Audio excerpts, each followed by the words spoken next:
Nightmare narratives here. I've put a lot of care into bringing these classics to you, and I'd love to know where you're listening from. Feel free to leave a comment, and if you're enjoying this, a like would mean a lot. Now, sit back and enjoy the show.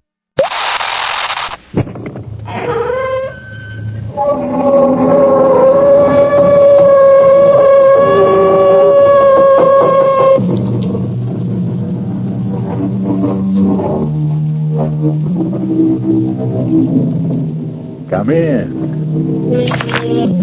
Welcome. I'm E.G. Marshall. Welcome again through the creaking door. The sound which always signifies the beginning of another tale of danger and suspense.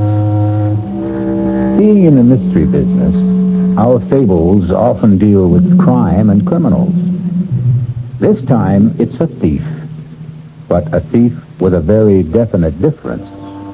For Ruth Moody is a young lady who walks into department stores and simply helps herself, simply because she can't help herself. Yes, you've heard of her peculiar ailment. It's called kleptomania, the neurotic impulse to steal. But kleptomania isn't the only trouble in store for Ruth.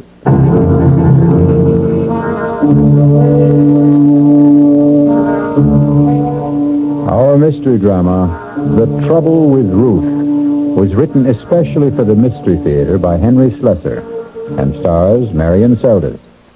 It is sponsored in part by the Kellogg Company, makers of Kellogg's Special K cereal and new sugar-free Diet 7-Up. I'll be back shortly with Act 1.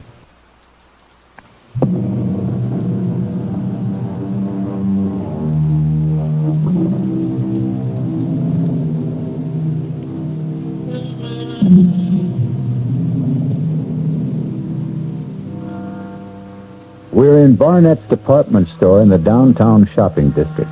And if it looks and sounds like a battlefield this morning, it's no different from any other Saturday. Well, maybe a little more so, since Barnett is running its semi-annual clearance sale, just as it does every other month. It's the ideal place and time for bargain hunters, and unfortunately, for shoplifters. Pardon me, miss? Yes? Would you mind coming with me just for a moment, please? What for? Our assistant manager, Mr. Hutchins, would like a word with you. I don't know, Mr. Hutchins. Why does she want to talk to me? Now, please don't make any trouble. I could call the guard and have you escorted upstairs. You wouldn't want me to do that, now, would you? Guard? Well, why? What have I done? I think you know exactly what you've done now. Will you please come with me quietly?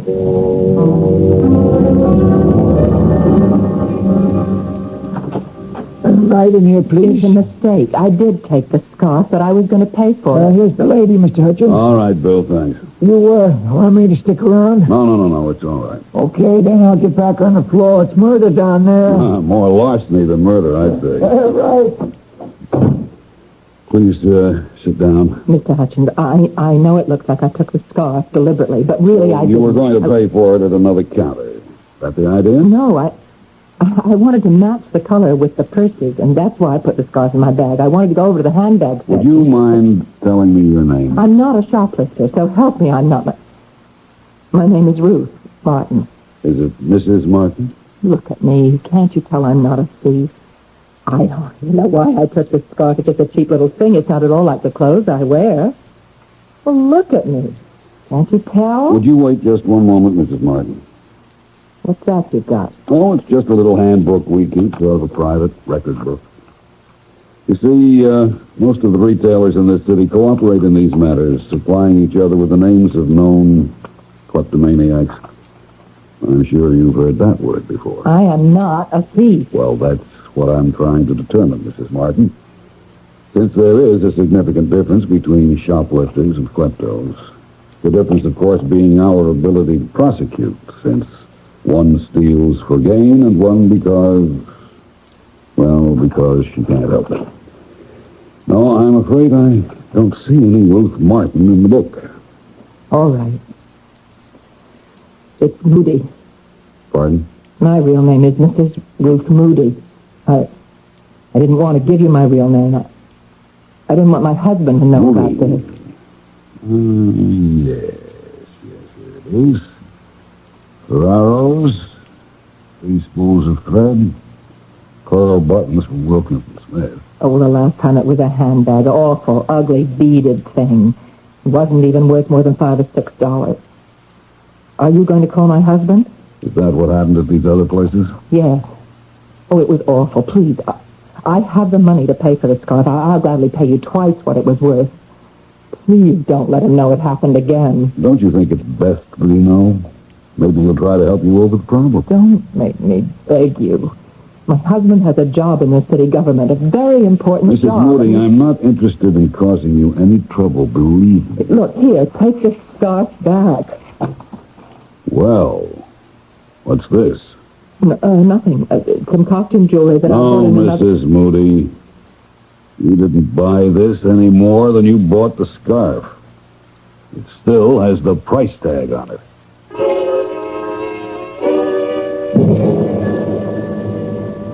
$1.95. That's what makes it so unbelievable, Ruth. $1.95 rhinestone pin. Don't know why I took it, Ralph. Any more than I know what drove me to pick up that awful scarf and just drop it in my bag. Just like those other times. Yes, but you swore to me that those other times would never be repeated. Well, I thought it was over. I really did. I don't understand what goes on in your mind when you do these crazy things. I don't know. It's just an impulse. It seems so terribly easy. The things are just sitting out in the open the way they are, and I never even stop to think if I like it. Just if I can get away with it. But you never do. You get caught.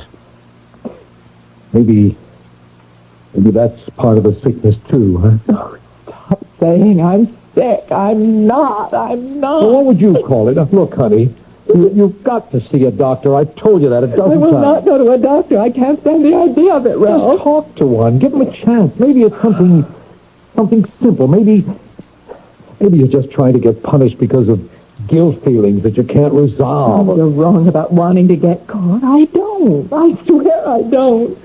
I've gotten away with a dozen things. What? What was that? Nothing. I don't want to talk about it anymore. And it isn't just 3-4 times that this has been going on. You're probably out there shoplifting every single day. That's not true. I almost never go into the stores for exactly that reason. All right, Ruth. That settles it. You are going to talk to a doctor. Then, you do remember the first time you stole, Mrs. Moody? Yes. I remember very well, but it was something I really wanted then, Dr. Berger. That was the big difference. How old were you? I was about 8 or 9. I was in school. There was a girl named Fanny Ritter. Her family was very wealthy. She was always the best-dressed girl in the class. Ah, yes. She had this pencil box.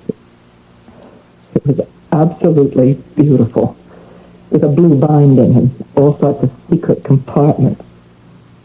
I wanted that pencil box so much. And one day I walked into an empty classroom, and there it was, lying on the seat. Yes, and were you caught? No, I was never caught. Mm-hmm. That was the biggest thrill of all, not being caught. But then I also realized I couldn't use the pencil box, at least not at school. Yes, I see. All kids steal sometimes. There's nothing abnormal about it. But you're not a child now, are you? And yet, you still crave this secret feeling, this secret gratification. No, you're wrong. I didn't get any pleasure out of taking things. I feel terrible afterwards every single time. Ah, but that may be exactly the gratification you require. I don't want to hear any more. You sound just like my husband. Believe me, Mrs. Moody, neither your husband nor I want to find fault with you. We both want to help you. Well, it's his job my husband is worried about, not me. Why do you say that? Because he works for the city government in the comptroller's office, and he's afraid if they ever found out about me that he... Why am I talking about Ralph that way? I know he loves me. I know he wants to help me. Yes. So why don't you let him try? Let both of us try. No, I don't need a doctor. All I need is to stay out of department stores.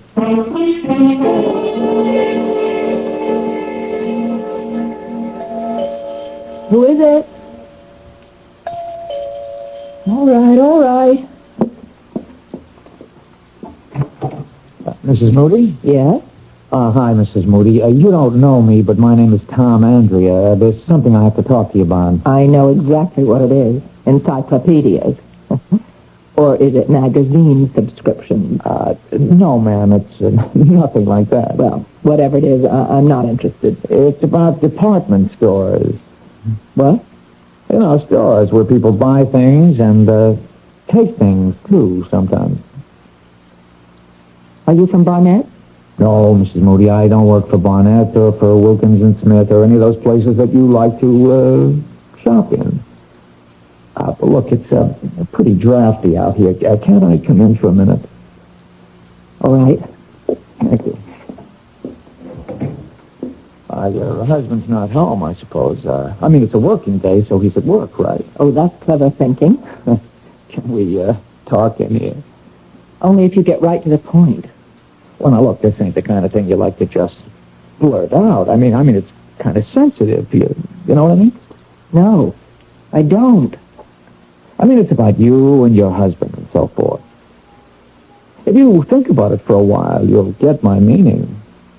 Am I right? You'll have to be more specific. You just won't come out with it yourself, huh? Okay, I'll say it for you. I'm talking about you being a shoplifter. That's a lie. Whoever told you that is a liar. No. Wait, True. wait a minute. If you think you can blackmail me by telling my husband... No, Mrs. Moody. We know that your husband knows all about it. He's been getting you out of jams for years.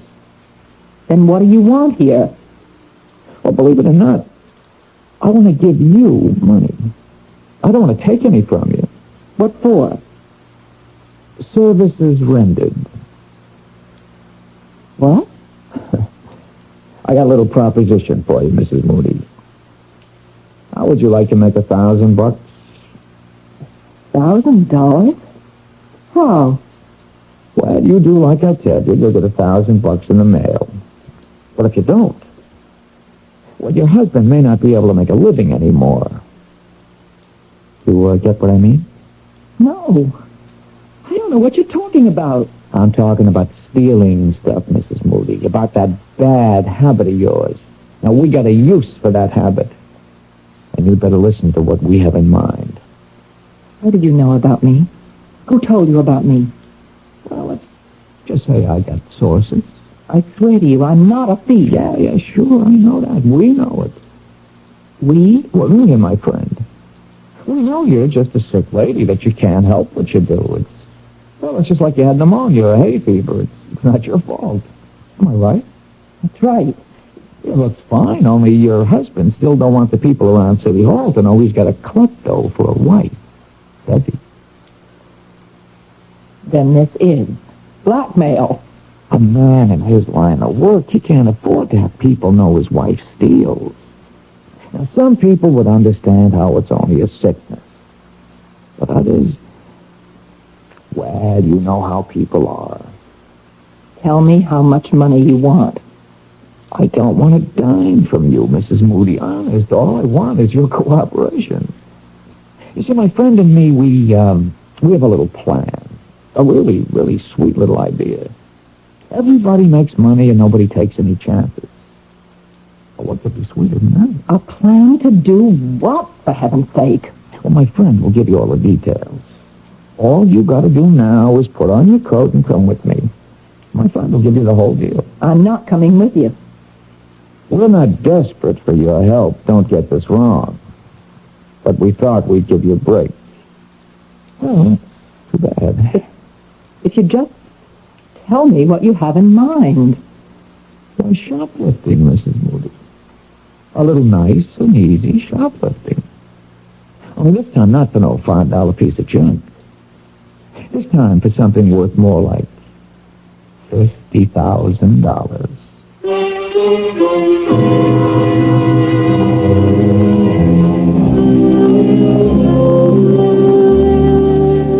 Well, troubles have a way of multiplying themselves, don't they?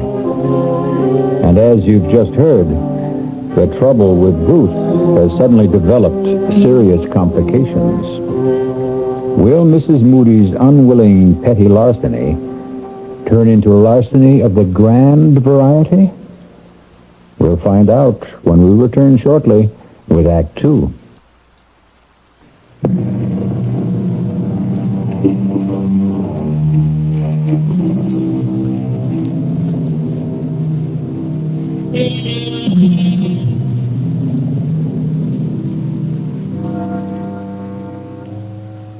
Mrs. Ruth Moody, faced with the prospect of harming her husband's career, has accepted the invitation of the man who calls himself Tom Andrea, although her instincts tell her that Tom Andrea isn't his name at all.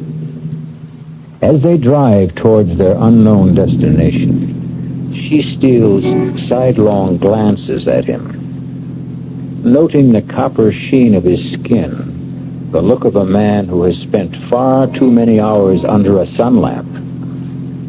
But he also has the look of a man who won't take no for an answer. Can't you tell me where we're going? Now, relax, Mrs. Moody. It won't be long now. Who is this friend of yours, anyway? You'll meet him. He works for a department store, doesn't he?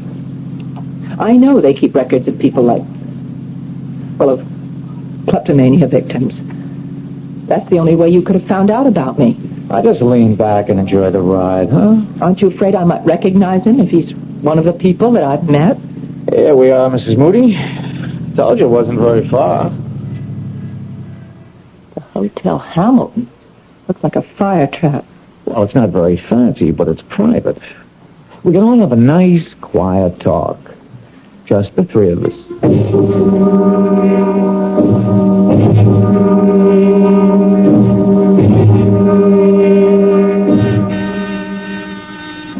One moment. That you, Tom? Yeah, it's me. The lady with you? Yep, she's here. Just a second, then. No, don't be scared, Mrs. Moody. My friend doesn't really look like that. He's just got a stocking over his face. Come in. I hope you will forgive the mask, Mrs. Moody. I know it looks grotesque, but it's necessary for your own protection. For me? It's important that you don't recognize me after our business is concluded. It would be embarrassing if we were to run into each other in different circumstances. In a department store, for instance? What my friend means, Mrs. Moody, is that if you started hollering for the cops when you saw him again, we would have to do something about you. Understand? Yes, I understand. But please don't be alarmed. Nothing like that's going to happen. I can assure you that I am not a professional criminal. No more than you are. Then what kind of criminal are you? Why don't you sit down? The sofa's the only comfortable seat in the room. Here, let me take these papers away. I was just drawing up a few diagrams to help you understand exactly what you have to do. Diagrams? Would you like some coffee? We have a small kitchen. There's a pot already made. No, I don't want any coffee. Tom, why don't you do the honors? Do you drink yours black, Mrs. Moody? I'm afraid I don't have any cream. All right, black coffee. I see, Mrs. Moody. I told you it was going to be very friendly. Well, now, how much has Tom told you about our little enterprise? He just said that if I didn't help you, you'd tell my husband's employers about me. Well, I really hate for that to be the inducement, Mrs. Moody. I was hoping that you'd cooperate more willingly. Why should I? Well, didn't Tom mention the $1,000? He also mentioned something about $50,000, about shoplifting something worth a fortune. Don't tell me you have qualms about it. A lady with your history? You just don't understand about me. I don't take things because they're valuable or even because I want them. I'm not a thief, not in the ordinary sense of the word. Yes, we know that. And that's exactly why we're taking you into our little circle, Mrs. Moody, because you're a kleptomaniac, not an ordinary thief. And that's why you can help us commit an extraordinary crime. I don't want to commit a crime, and I don't want your $1,000. Here's your coffee, Mrs. Moody. Let me tell you what makes it so different, Mrs. Moody. An ordinary crime entails a certain amount of risk. But this particular crime is guaranteed to be risk-free. No, that's what people always think. No, Mrs. Moody, even professional criminals recognize a certain degree of chance when they plan their enterprises. Personally, I would never get involved in anything like that. I loathe the idea of being arrested. Oh, so do I. And I know exactly what it feels like. Ah, but you've never been arrested, have you? You've been detained, questioned, reprimanded, warned, but you've never been arrested once. Isn't that true? Oh, why should I be? I told you, I'm not a criminal. No, you're not legally liable for your little thefts, Mrs. Moody. You steal because you have to steal. And if you're caught, you merely give back what you've stolen, and that's that. No arrest, no prosecution, no risk. You beginning to see the point, Mrs. Moody? You want me to steal something for you. That's right, Mrs. Moody, and something a great deal more valuable than, shall we say, a spool of thread. Oh, dear Lord. Let me explain our plan in detail. At 12:15 tomorrow afternoon. Tomorrow? At 12:15. You'll enter a shop called Travell's on 47th Street, just off Fifth Avenue. You may not know the place. It's a rather expensive jeweler's. You will approach a certain counter. The diagram will make it clear which one Wait a minute. You're talking as if I've already agreed to do this thing. Please look at the diagram, Mrs. Moody. You will approach this counter and engage the attention of the salesman. You will ask to see a certain tray, the one I've marked with the arrow. A moment or two after you begin to examine that tray, there will be a disturbance in the store. Right, a disturbance. The disturbance will take place on the other side of the counter. It is almost inevitable that your salesman will have his attention drawn away from you when it occurs. In all likelihood, he'll leave you and go to see what has happened. That's when you will act. You will pick up the diamond pin on the upper right-hand corner of the tray and drop it into your purse. And then you'll simply walk out the door. You're really mad. As you can see from the drawing, the distance between the counter and the door is a very short one. You can reach it within 3 or 4 seconds. You can be sure that your salesman will be much too occupied to notice that you have left. I won't do any such thing. That's plain and simple robbery. When you reach the outside, you'll see a man with a yellow canister collecting funds for children's welfare. The man will approach you immediately. You will drop the diamond pin into the opening of the canister and walk to the corner. There will be a taxi there in all probability. It's a hack stand. If there isn't a taxi waiting, hail one or walk to the bus stop. Believe me, you will have ample time to make your getaway. There isn't going to be any getaway. I am not going to do anything so insane. As I said before, you'll be perfectly safe. You'll have absolutely nothing to lose. If you're stopped before you reach the exit, simply give yourself up. When Travell's learns of your little idiosyncrasy, no harm will come to you. It'll be just another neurotic incident, nothing more. You're wasting your breath. You'll tell them about your problem. They'll check with other stores and find your case history on file. No, there's no way I'll do such a thing. Hey, what's the matter with you, lady? Didn't you hear the man? You can't get into trouble doing this. But your husband will if you don't. Let me out of here, please. Pick someone else out of those files. All right, Tom. If that's how Mrs. Moody wants it. Then I can go. The door was always open, lady. See? But if you change your mind, Mrs. Moody, just call me here at the Hotel Hamilton. Just ask for room 408. But if I don't hear from you tonight, Well, you know what we'll have to do.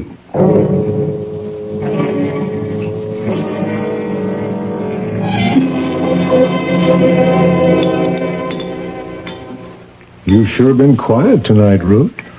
Have I? You didn't go out today, did you?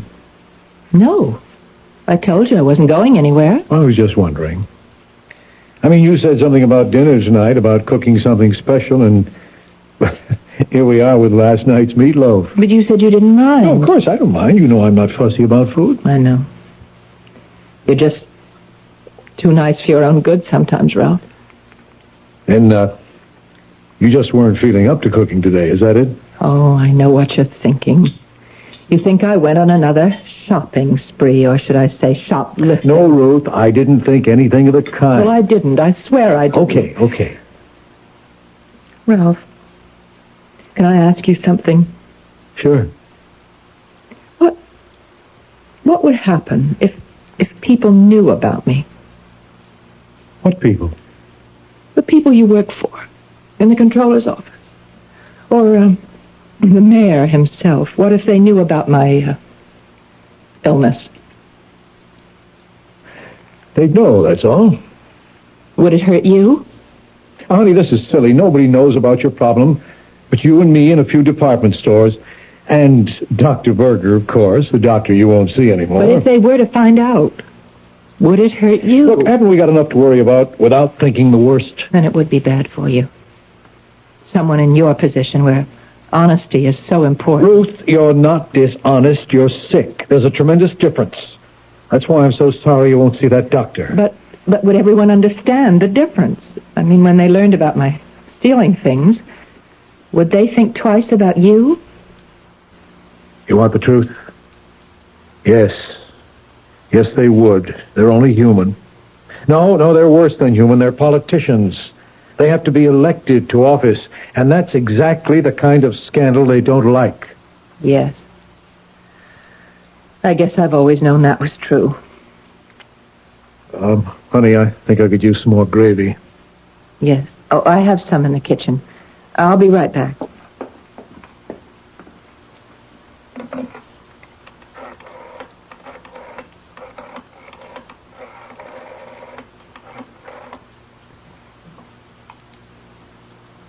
Is this the Hotel Hamilton?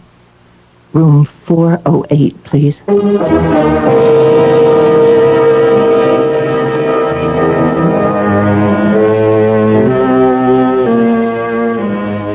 And so Mrs. Ruth Moody has taken the first fatal step. And tomorrow at noon, she'll take several more steps to the doors of Travell's Jewelry. And for the first time in her life, Ruth will steal and know the reason why she's stealing. Will it really make a difference? I'll be back shortly with Act 3.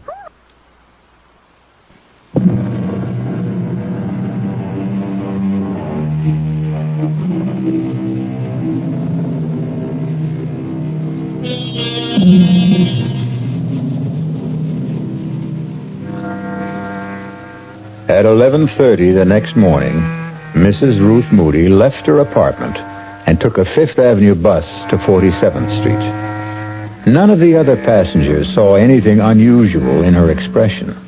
They couldn't read the turmoil of her thoughts or the fear that haunted her eyes behind the sunglasses she wore to hide them. She kept telling herself that what the man in the stocking mask said was only too true, that no matter what happened, she couldn't be blamed for what she was about to do. She was still telling herself that when she pushed open the heavy glass door of Travell's. May I help you, madam? Oh, yes, please. I'm looking for a diamond pin.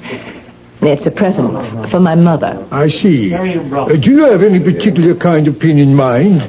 We have everything from abstract designs to representational pins. You know, animals and flowers and so forth.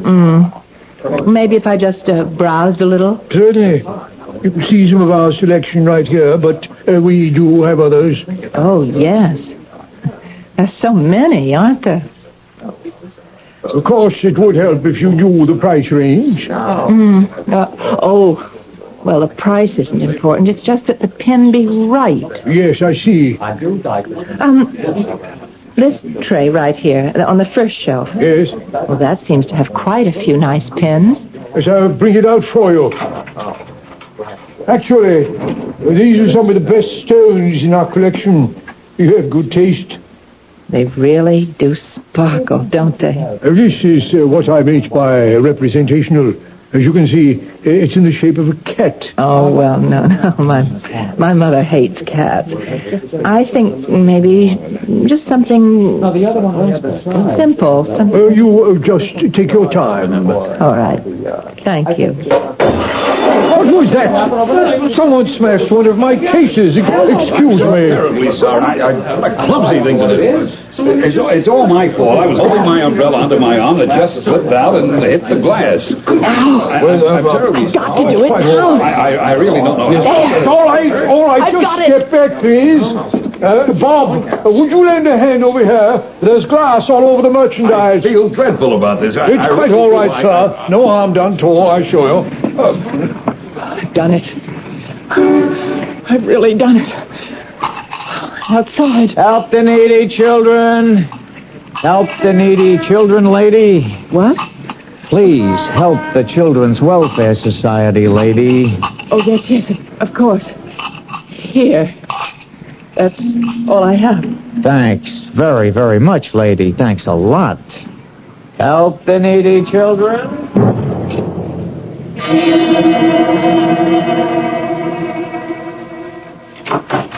Ralph? Is that you? Yes, I'm home. How are you, honey?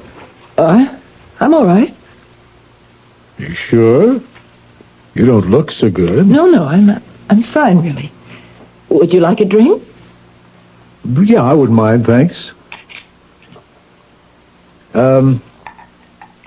What'd you do today? I went out for a little while. Where to? Oh, no, in particular. I took a walk. Weather was nice. Uh-huh. Took some things to the cleaners. Did a little marketing.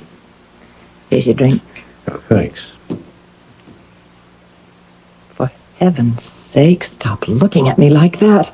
I can't bear the way you look at me sometimes, I'm Ralph. sorry, Ruth. It's nothing deliberate. Well, of course it's deliberate. It happens all the time now. You keep staring at me as if you're trying to read my mind. As if you wanted me to confess something. Now, Ruth, that isn't true. You've got to stop thinking such things every time I look at you. What's going to happen to us, Ralph?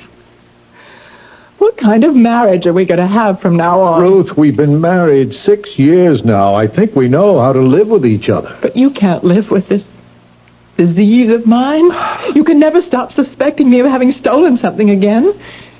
Isn't that what you're thinking right now? All I'm thinking about is that you don't look well. And how disappointed I am that you won't see Dr. Berger. I called him today, by the way. What for? Well, I just wanted to talk to him, find out if there was anything more I could do to help you. And what did he say? He said there might be. What do you mean by that? Well, I told Berger about our talk last night, about how worried you are that the people at City Hall might find out about your illness. Now, he told me that was an important part of your guilt syndrome, whatever that means. Oh, I hate that psychiatric double talk. Just the same, he thought you'd be a lot better off if you weren't concerned about such things, if you were able to admit that you were ill. I do admit it. That doesn't mean that other people have to know about it. Ruth, I told him. What? I told McGuire, the controller. I took him out to lunch. I told him all about your kleptomania. Oh, no, Ralph.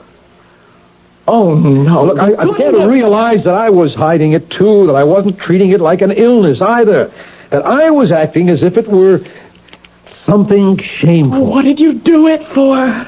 For us, Ruth. But now you'll lose your job. No, I'm not going to lose my job. It's going to be all right. But you said... Now, I know all the dumb things I said last night about how this sort of thing can hurt a politician. Well, I was wrong. McGuire is more of a human being than a politician. You mean he's not going to tell anyone else? He won't give me away? No, that's not what I meant. McGuire suggested that we both go and talk to the mayor himself about this. Oh, Ralph, you can't. I already have, Ruth. What? I've seen the mayor. And you know what he said? He said that it wouldn't make any difference to him this year or next year when he recommends me for the #1 job in the controller's office. The #1? That's right. McGuire is moving up next in line for his job. And the mayor is behind me now, Ruth. Do you think he'd be behind me if he really thought my wife was a thief? Oh, dear Lord. Ruth. Oh, what have I done? What have I done? Honey, what is it? Oh, why did I go through with this? What's the matter, Ruth? I just told you everything's okay. No. I've ruined everything now, Ralph. Oh, God, if you knew what a horrible thing I did today. What are you talking about? I am a thief now. God help me, Ralph. I really am a thief.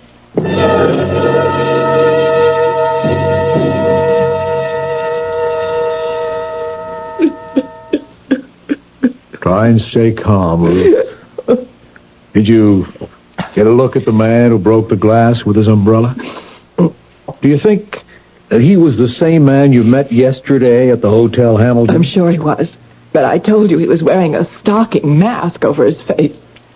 And this other man, though, the one who called himself Tom Andrea, and he was the same man who was collecting for children's welfare outside the store. Yes. Ruth, you know, there's only one thing to do now, don't you? What do you mean?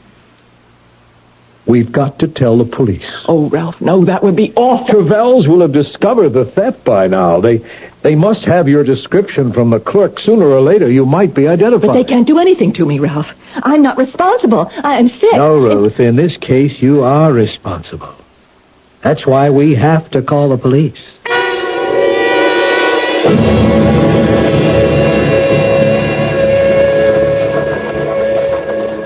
All right, Mrs. Moody. Here's the typed statement you gave us. Can I go home after I sign it? Yes, of course. But better read it over first. What happens after that, Lieutenant Ames? That depends. On what? Well, mostly on whether or not your wife has told us everything. But I swear I have. I'm not saying your story is phony, Mrs. Moody. My own viewpoint is that it's too cockeyed to be phony. But that may be a subtle way of looking at it. Why should she lie about this, Lieutenant? What would my wife have to gain? Well, she could stand to gain a diamond pin worth almost $50,000. But she doesn't have the diamond. She gave it to them. Yes, that's a story.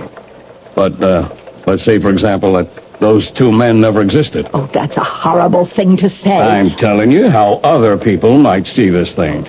If you were a crook and you realized that you'd been spotted in Travels, well, this story of yours would put you in the clear, wouldn't it? But it's true. Every word of it. But you see the problem, don't you? You've been identified as a robber.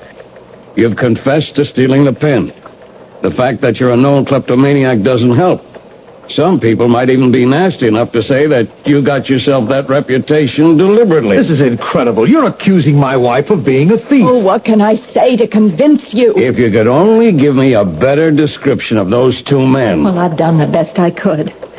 The first man, he was of average height, dark hair, very sunburned. Yeah. You keep telling me about that sunburn. But that's not going to last very long, is it? Lieutenant, you think that sunburn was a kind of disguise? I'm sure it was, Mr. Moody. And the other man, he wore a stocking mask. There's no way I can describe him. What about the hotel, Lieutenant? No good. It's a kind of a dump which doesn't even bother to keep a register, even though it's a city ordinance. But the clerk might be able to identify the man who took the room. Maybe, if we could produce him. Only, how do we do that? What about the $1,000 they promised to send her? Oh, I wouldn't count on that. If she's telling the truth, you'll never hear from him again. Okay, so maybe it's a new gimmick.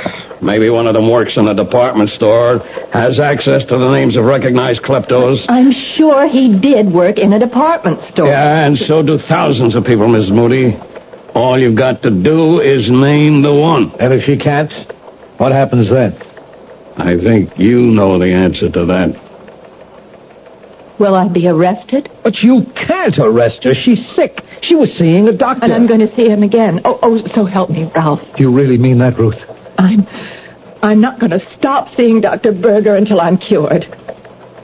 Unless they send me to prison first. Well, have you read the statement, Miss Moody? Yes. Yes, it's all right. I'm ready to sign it. Fine. Yeah, let's see. I thought I had a pen on this desk. Oh, well, I think there's one in my purse. I'll get it. Hey, it's funny. What is? This isn't your pen, Ruth. I don't recognize it, do you? Let me see. No, that isn't my pen. Oh, Ruthie, no, not again. You mean you stole it, Mrs. Moody? I'm afraid I did. I remember now.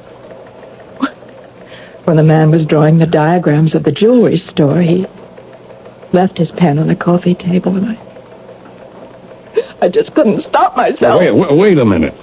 You stole his pen, the man in the stocking mask? Yes. Will you arrest me for that, too? Let me see it.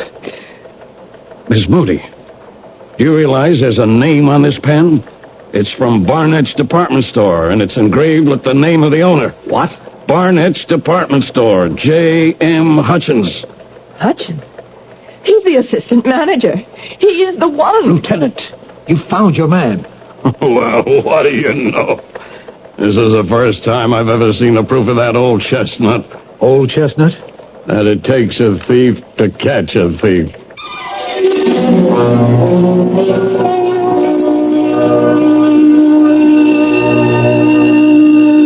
The moral of this story might be, never steal anything small, particularly if it's a diamond pin worth $50,000. Will you be happy to know that the police investigation proved the guilt of Mr. J.M. Hutchins and the innocence of Mrs. Ruth Moody. And the last we heard, the only trouble with Ruth was going to be a little one. I'll be back shortly. Look, let's put an end to all this gloomy-sounding stuff you've been getting so much of lately. Income tax is behind us, spring is here, Aaron's hit number 715, and there's even reason for hope with the gasoline thing. It's in this new spirit that I'd like to talk to you about buying a new car. It's a small car, one you can judge sanely, and not just in terms of how many miles per gallon it gives you. The car is a Buick Apollo. Like any self-respecting small car, it is economical. It's got a 6-cylinder engine and a 21-gallon gas tank, which combine to give Apollo good gas economy and great range. But Apollo can also seat 6 passengers, and it has the kind of smoothness, quietness, and interior comfort that you'd expect of a Buick. Okay, you're looking for a car, and you think it should be small. Well, Buick has the car, Apollo. But don't buy it because it's small. Buy it because it's a Buick. You've seen the Budweiser commercials on television, and maybe you've wondered how long people have been putting that famous Bud label on things. Well, not as long as the brewers of Bud have been putting things on the label. Things like a list of Bud's most important ingredients. Quote, brewed by our original process from the choicest hops, rice, and best barley malt. And things like the following statement. This is the famous Budweiser beer. We know of no brand produced by any other brewer which costs so much to brew and age. Our exclusive Beechwood aging produces a taste, a smoothness, and a drinkability you will find in no other beer at any price. Unquote. Yes, brewing beer right does make a difference. Read the Bud label. Taste the king of beers, and you'll agree, when you say Budweiser, you've said it all. Anheuser-Busch, St. Louis. Metro-Goldwyn-Mayer presents Max Entertainment. The clown with his pants falling down, or the dance that's a dream of romance, or the scene where the villain is mean.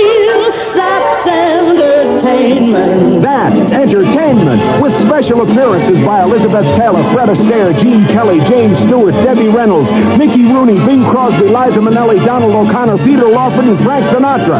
That's entertainment. It's more than a movie. It's a celebration. Gag may be waving the flag that began with the Mr. Cohan hip hooray. The American way. The world is the stage. The stage is the world of entertainment.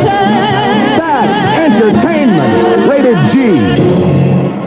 Gala premiered Thursday, May 23rd at 7 p.m. Ziegfeld Theater. Come see the stars. Continuous performances start May 24th. Our cast included Marion Seldes, George Petrie, Jack Grimes, Jackson Beck, and Gil Mack. The entire production was under the direction of Hyman Brown. Radio Mystery Theater was sponsored in part by Sign-Off, the Sinus Medicines, Buick Motor Division, and Anheuser-Busch Incorporated, Brewers of Budweiser. This is E.G. Marshall inviting you to return to our Mystery Theater for another adventure in the macabre. Until next time, pleasant dreams.